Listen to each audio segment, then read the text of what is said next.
प्यारे बच्चों, हिंदी की व्याकरण पुनरावृत्ति में आपका स्वागत है। जैसा कि आपको पता है, हम हिंदी के व्याकरण के जो कुछ पाठ हैं उनकी पुनरावृत्ति कर रहे हैं। तो इसी क्रम में आज हमारा चौथा पाठ संज्ञा है। हम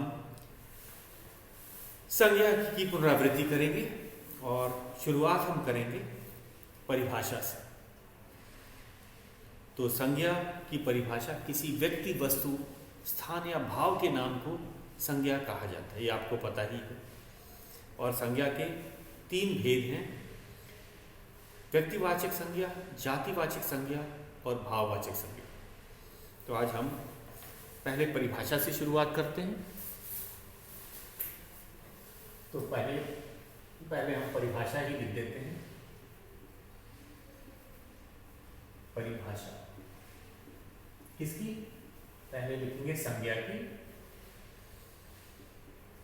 ये परिभाषा आपको भली भांति याद हो गई होगी और ये परिभाषा बहुत हर कक्षा में आपने इसे पढ़ा है, फिर भी मैं लिख देता हूं। किसी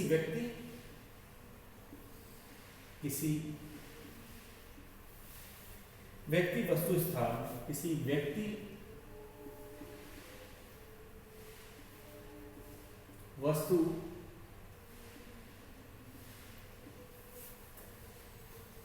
स्थान या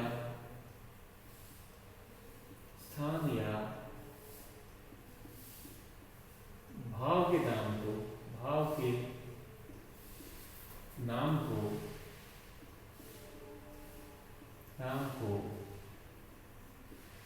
संज्ञा कहते हैं। संज्ञा कहते हैं। पूर्ण विराम। संज्ञा के भेद के बारे में आज हम उनकी परिभाषा भी लिखेंगे। संज्ञा के 3 भेद थे। कौन कौन से 3 भेद हैं? व्यक्तिवाचक संज्ञा, जातिवाचक संज्ञा और भाववाचक संज्ञा, और इनकी परिभाषा उदाहरण सहित। तो शुरू करते हैं संज्ञा के भेद। अगर हम उदाहरण के तौर पर इसका भी उदाहरण दे सकते हैं। संज्ञा का उदाहरण लिखते हैं। उदाहरण व्यक्ति में नाम लिखेंगे, जैसे सोहन। वस्तु में गेंद। सबका अगर उदाहरण देना हुआ, स्थान वाराणसी।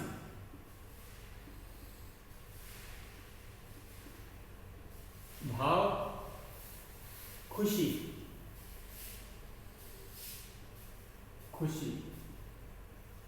आदि। तो इस तरह से हमने सबका अलग अलग का उदाहरण दिया है। अब आ जाते हैं संज्ञा के भेद को। संज्ञा के 3 भेद होते हैं। संज्ञा के 3 भेद होते हैं।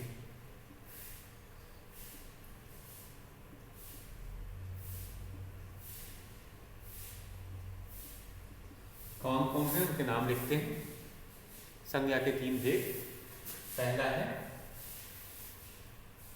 व्यक्तिवाचक संज्ञा। व्यक्तिवाचक संज्ञा। दूसरा है हमारा जातिवाचक संज्ञा। जातिवाचक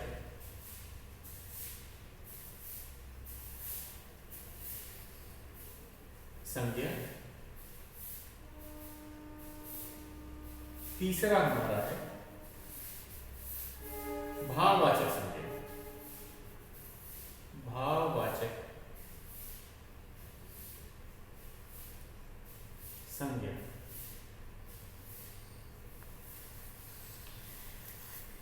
तो आज हम सबसे पहले परिभाषाएं लिख लेते हैं। तो सबसे पहले हमने संज्ञा की परिभाषा लिखा। संज्ञा के 3 भेद बताए: व्यक्तिवाचक संज्ञा, जातिवाचक संज्ञा, भाववाचक संज्ञा। अब इनकी भी परिभाषा हम लिखें। परीक्षा में इनकी परिभाषा भी आ सकती है, तो इस पे हम ध्यान देंगे। तो किसी व्यक्ति, सबसे पहले तो परिभाषा, संज्ञा की परिभाषा समझ लेते हैं उदाहरण के साथ। संज्ञा की परिभाषा से शुरुआत कर रहे हैं और इसे आपको याद करना है। परीक्षा में परिभाषाएं आमतौर पे आती ही हैं, या फिर परिभाषा नहीं आएगी तो भेद पूछ लेगा, भेदों के नाम पूछ सकता है, या उस किसी भेद की परिभाषा भी हो सकता है कि जातिवाचक संज्ञा की परिभाषा दीजिए, या जातिवाचक संज्ञा किसे कहते हैं, उदाहरण दीजिए। तो ऐसे प्रश्न पूछे जा सकते हैं। तो पहले हम शुरू करते हैं संज्ञा। किसी व्यक्ति, वस्तु, स्थान या भाव के नाम को संज्ञा कहते हैं। उदाहरण है सोहन, गेंद, वाराणसी, खुशी आदि। संज्ञा के 3 भेद होते हैं। पहला है व्यक्तिवाचक संज्ञा, हमारा दूसरा है जातिवाचक संज्ञा, तीसरा है भाववाचक संज्ञा। आगे चलते हैं। अब हम इनकी उदाहरण सहित परिभाषा लेते हैं। तो ये परिभाषाएं हमारी खत्म नहीं है। इस पाठ में संज्ञा के भेद जो हैं उनकी परिभाषा भी पूछी जाती है। तो शुरुआत करते हैं पहले व्यक्तिवाचक संज्ञा से। तो पहला है हमारा व्यक्तिवाचक संज्ञा।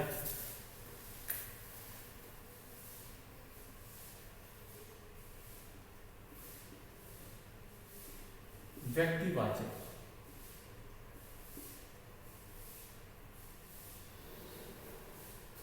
संज्ञा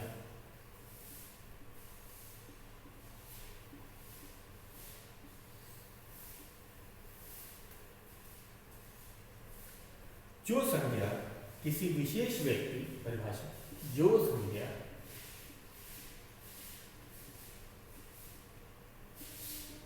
किसी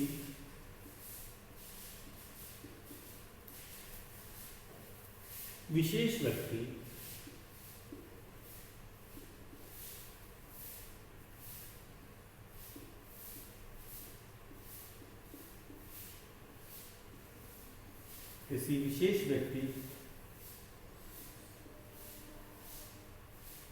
विशेष स्थान,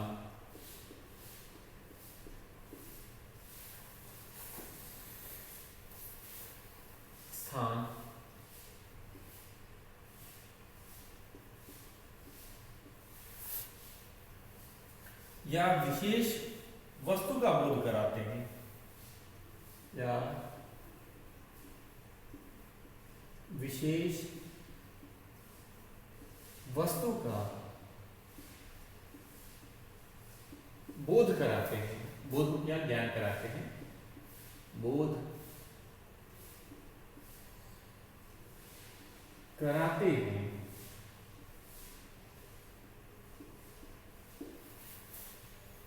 उन्हें व्यक्तिवाचक संज्ञा कहते हैं। उन्हें व्यक्तिवाचक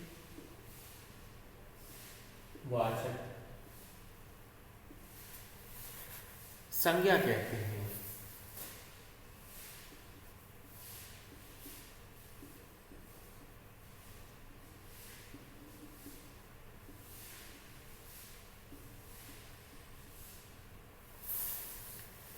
उदाहरण चलते हैं इसका, जैसे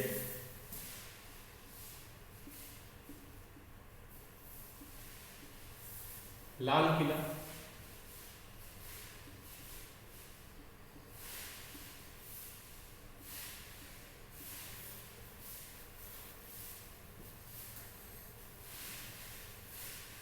यमुना,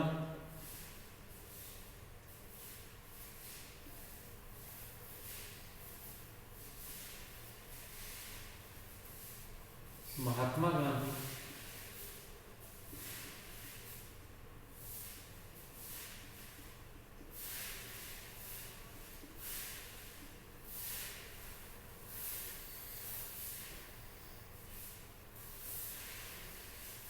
रामायण आदि।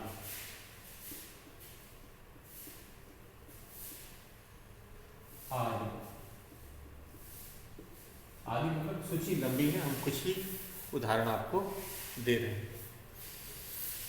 अब दूसरा है हमारा जातिवाचक संज्ञा। दूसरा है जातिवाचक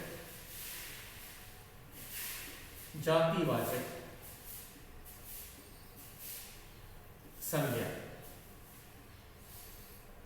जातिवाचक संज्ञा, इससे समस्त जाति का बोध। जैसा कि आपको पता चल रहा है, इसमें जातिवाचक संज्ञा में क्या है, वह संज्ञा शब्द जिससे संपूर्ण जाति का बोध हो।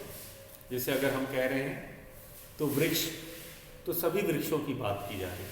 गाय, तो सभी गाय जाति की बात की जा रही है। तो आगे चलते हैं। दूसरा है हमारा जिस संज्ञा शब्द से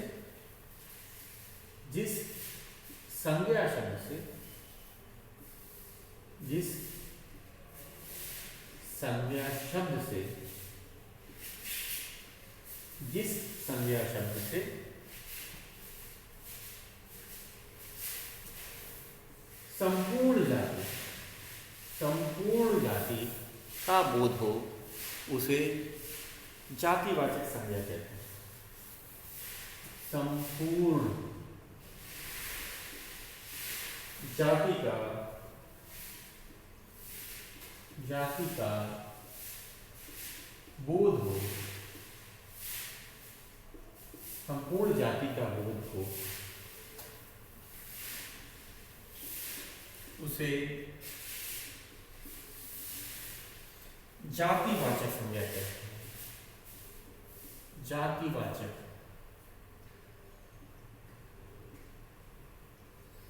संज्ञा कहते हैं।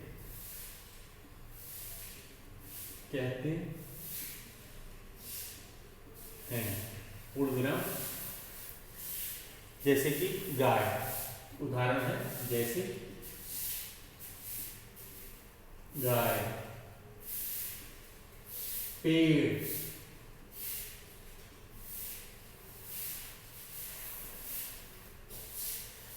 नगर आदि। इससे पूरी समस्त जाति का बोध होता है, उसे हम जातिवाचक संज्ञा के अंतर्गत आता है। अभी एक तीसरा और हमें बचा हुआ है, ये है भाववाचक संज्ञा। संज्ञा के तीन भेद बताए थे आपको, व्यक्तिवाचक, जातिवाचक, तीसरा है भाववाचक संज्ञा। तो तीसरा है भाववाचक संज्ञा, इसकी परिभाषा भी हम लोग लिख देते हैं। भाववाचक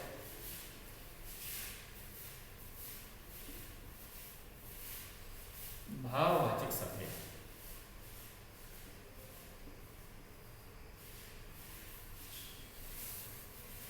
जिस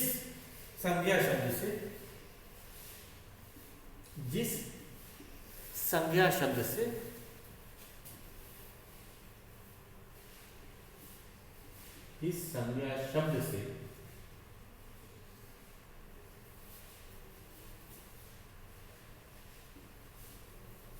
व्यक्तियों या वस्तुओं के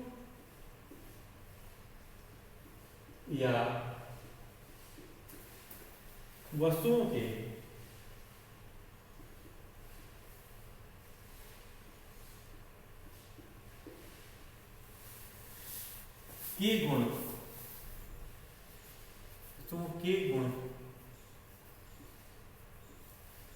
दोष,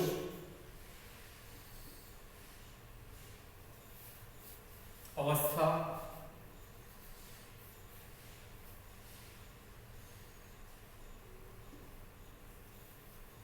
या भाव का बोध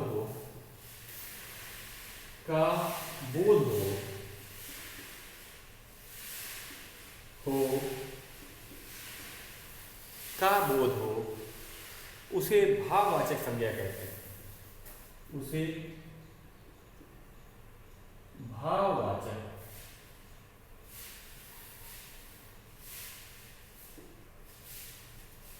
संज्ञा कहते हैं।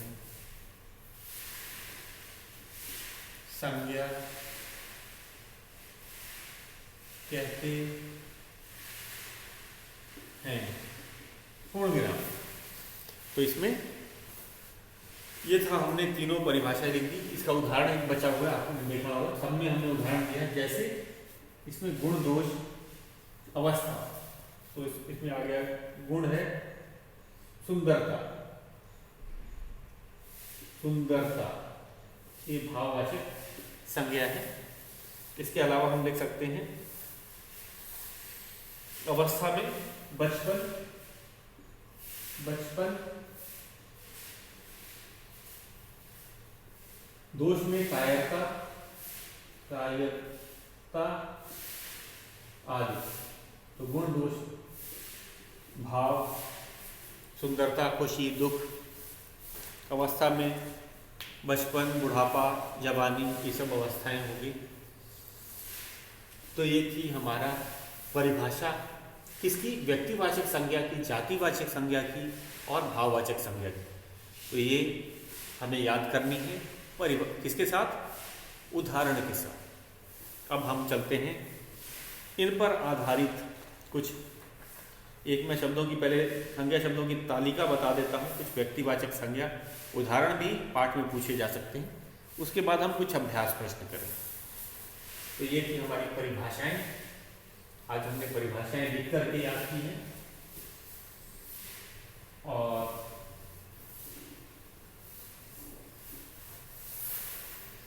मैं कुछ उदाहरण कहिए या फिर संज्ञा शब्दों की तालिका। उदाहरण में कर रहा हूँ व्यक्तिवाचक संज्ञा से।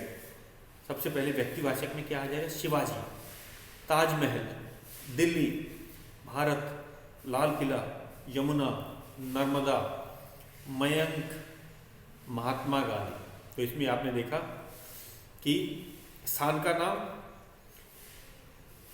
इमारतों का नाम, नदियों का नाम, पर्वतों का नाम, व्यक्ति का नाम, सब व्यक्तिवाचक संज्ञा में आते हैं। जातिवाचक में हाथी, पुत्र, घोड़ा, शहर, पेड़, पर्वत, पुस्तक, लड़की, गाय। इसमें समस्त जाति का बोध होता है। तो ये जातिवाचक संज्ञा का उदाहरण हो गया। भाववाचक संज्ञा की कुछ और तालिका में मिठास। भाववाचक संज्ञा कौन कौन से हैं? कभी कभी उदाहरण भी परीक्षा में आ सकता है कि भाववाचक संज्ञा के 3 उदाहरण दीजिए, या जातिवाचक संज्ञा के 3 उदाहरण लिखें। 3 उदाहरण व्यक्तिवाचक संज्ञा के दीजिए। तो भाववाचक संज्ञा कौन कौन से हैं, जरा उसको दोहरा देते हैं। मिठास, अच्छाई,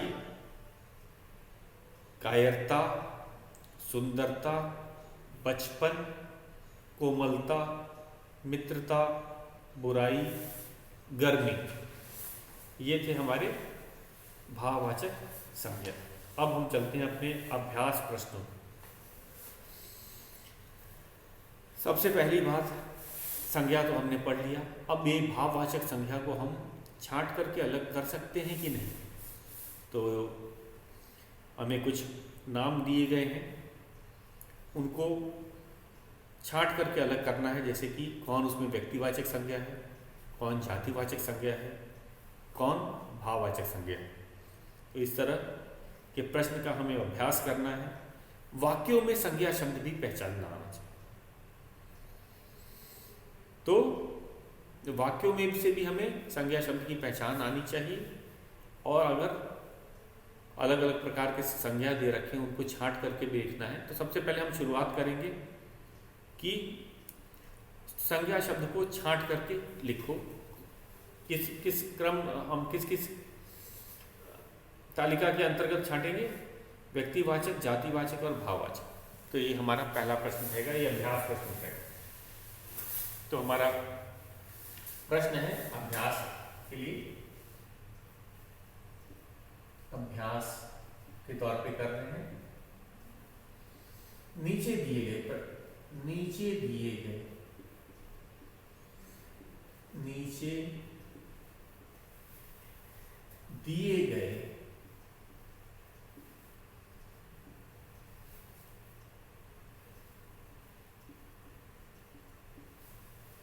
नीचे दिए दिए गए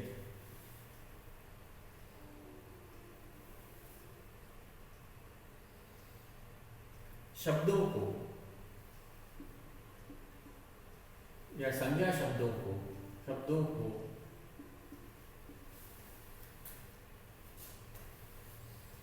छांट कर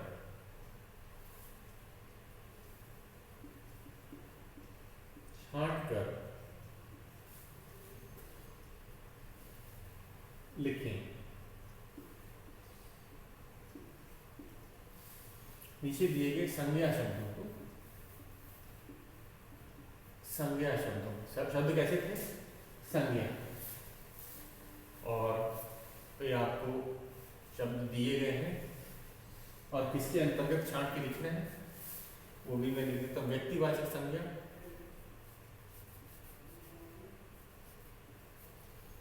व्यक्तिवाचक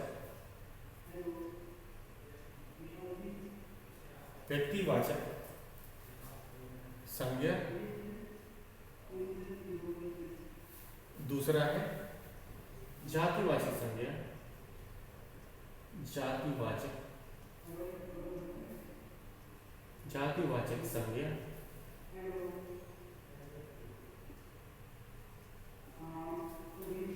उसके बाद में भाववाचक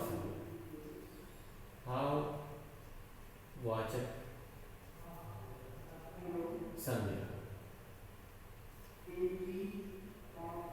तो ये इनके तीनों की अलग अलग सूची बना दी है और मैं अब संज्ञा शब्दों को लिखता हूं। तो कौन कौन से हैं? रोहन, फिर है चावल, ईमानदारी,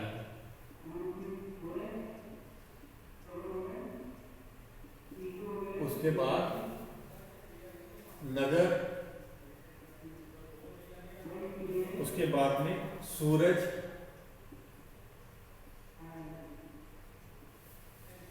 फिर आएगा दिल्ली,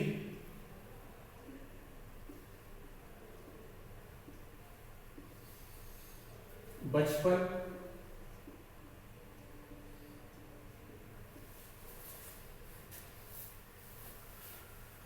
ताजमहल,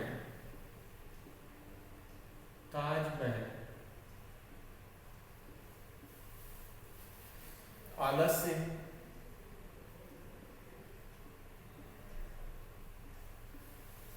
फिर है सुंदरता,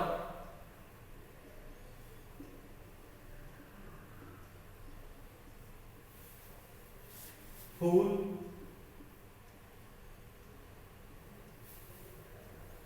गंगा,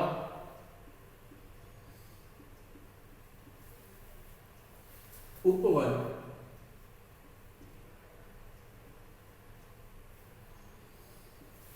फिर है किताब,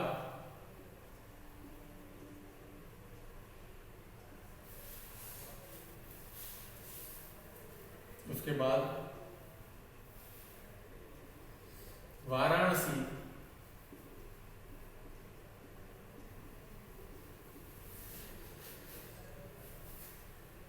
भारत,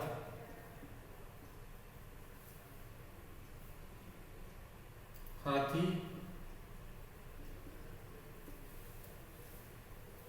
मित्रता,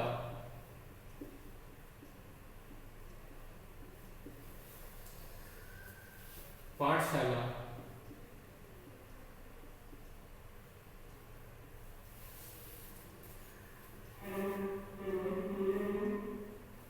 राधा, फिर विकास,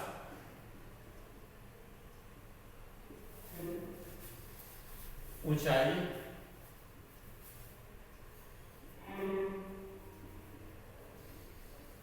फिर है यही। अब ये हमें एक संज्ञा शब्द दिए गए हैं, अब हम इनको छांट करके लिखेंगे। तीनों किसके? व्यक्तिवाचक के नीचे, जातिवाचक या भाववाचक के नीचे। तो हम एक तरफ से शुरू करेंगे और जैसे कि पहला रोहन, और टिक का भी निशान लगाते हैं। ये अच्छी आदत होती है कि कोई शब्द छूट न जाए, कोई शब्द दो बार ना आगे छूटने का बहुत डर होता है। रोहन, रोहन है व्यक्तिवाचक संज्ञा, हम लिखेंगे रोहन। चावल, चावल है जातिवाचक संज्ञा, किसी खास का नाम नहीं है तो चावल जातिवाचक संज्ञा। जैसे गाय है, गाय है जातिवाचक संज्ञा, लेकिन किसी गाय का नाम सोचो, किसी खास गाय का नाम है राधा, तो राधा जो गाय है वह व्यक्तिवाचक संज्ञा में आ जाएगी, तब वह जातिवाचक में नहीं रहेगी। तो चावल वस्तु है, इसे हमने जातिवाचक में डाला है। ईमानदारी भाव है, इसको हम भाववाचक पेज में नीचे लिखेंगे, ईमानदारी।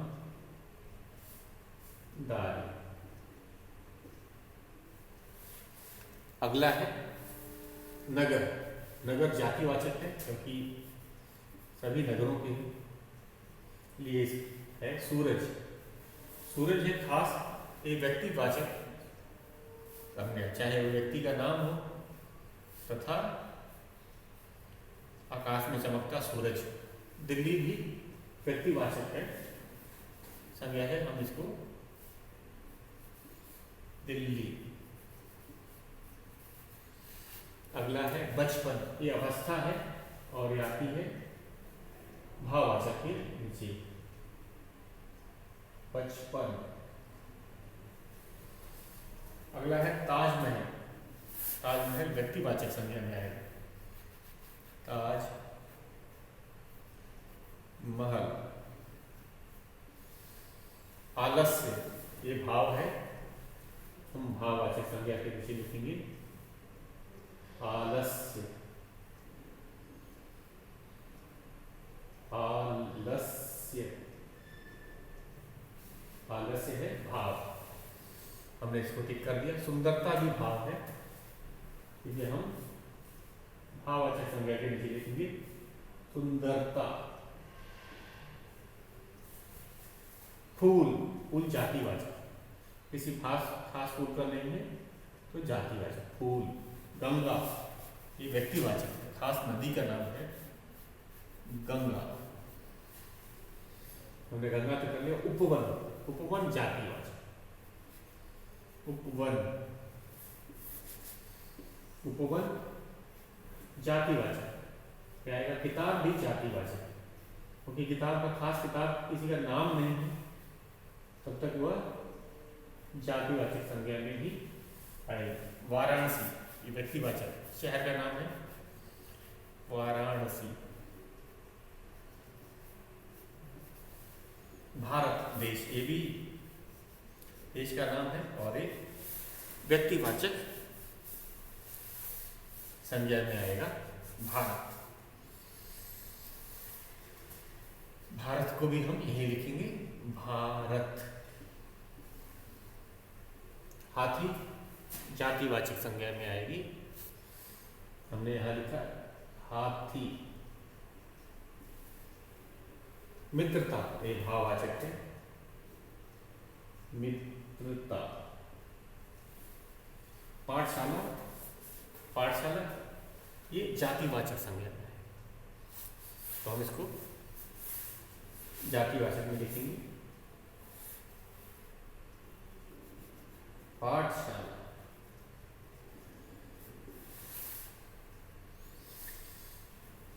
उपवन, किताब और पाठशाला, इसको ऊपर कर देते हैं। उपवन किताब और अभी हमने लिखा पाठशाला, तो पाठशाला तक हमने कर दिया। राधा नाम है, व्यक्तिवाचक संज्ञा में आएगा राधा। मिठास भाववाचक, मिठास। और ऊंचाई, ऊंचाई भी भाववाचक संज्ञा में ही आएगा। लंबाई, ऊंचाई।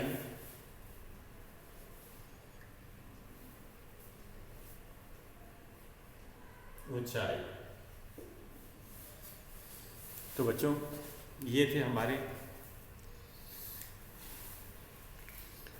हम कहेंगे संज्ञा शब्दों को व्यक्तिवाचक, जातिवाचक और भाववाचक संज्ञा में छांट कर लिखना भी आ सकता है। तो हम इसका अभ्यास जारी रखेंगे।